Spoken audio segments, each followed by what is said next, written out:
Come make cinnamon rolls with me. Jewelry's off, hair's up, hands are washed.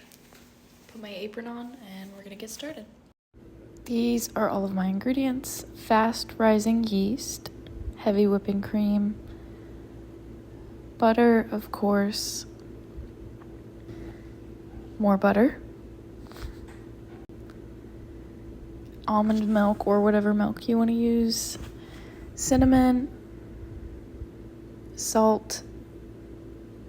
This one's very important: bread flour, granulated sugar, brown sugar. So here I just heated up my milk, poured the yeast over the milk, and I let it sit there for about 3 to 4 minutes, and the top of it will probably froth.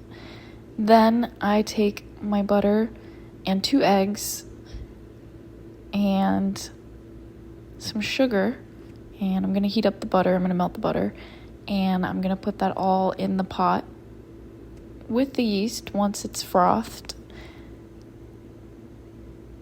And don't mind my double chin here. The ingredients involved aren't very complicated or long. It's more so the process that's a little bit complicated. So if anybody wants or cares for an in-depth tutorial, I can do that. This was just a video I decided to make. So it's not going to include all the measurements of everything, but if somebody wants that, I can send it to you. When you add in the flour, you're going to want to mix it until it's just barely combined. You don't want to overmix it.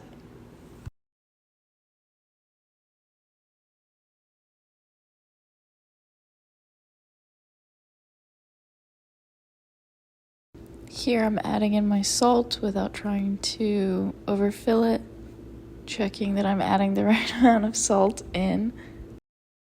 I don't know about anybody else, but when I am cooking something or baking something, I check the ingredient list and the amount like 10,000 times. And yesterday when I was making this, I still messed it up even though I did that. And here I'm adding in my flour. My face looks very focused, clearly. The first time I made these, I made them with regular flour and it did not turn out that good. I also made like a cream cheese frosting and it was really heavy. So I'd recommend just using like a regular icing recipe and definitely use bread flour. Also, you want to make sure that you have a lot of filling because I hate a dry cinnamon roll and I think everybody can agree. So make sure you have lots of filling of the cinnamon sugar filling to make it nice and filled, I guess.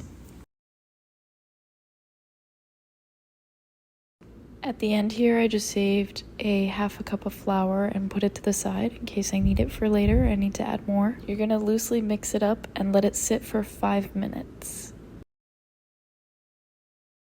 Now, I don't have a stand mixer, but if you do, it's gonna come really handy in this part. You're gonna need it for 5 to 7 minutes. If you have a stand mixer, obviously it's a lot easier, but if not, you can do it the old-fashioned way, just like I did. It's not that hard. I also did not realize how focused my face looks in half of these clips, so sorry. And here I am filming myself somewhat kneading or beginning the kneading. Then what I'm gonna do is stick it in the oven. And now I warmed the oven up for a few seconds. And then here's me realizing the rack is too high and it's too hot for me to touch. So you're gonna put it in a warm place for 30 minutes so that the dough can rise. I turn my oven on for a few seconds and then turn it off. So it's warm in there, but it's not like hot. And I put it in there and I let it rest covered for 30 minutes. Here's me telling you 30 minutes. Here's Casper staring at me longingly. And here's my dough that has risen. For the filling, it's gonna be butter, cinnamon, and brown sugar. So I can list all the measurements for everything down below or I can make a separate video if anybody wants an in-depth tutorial. I just thought I'd film myself making these.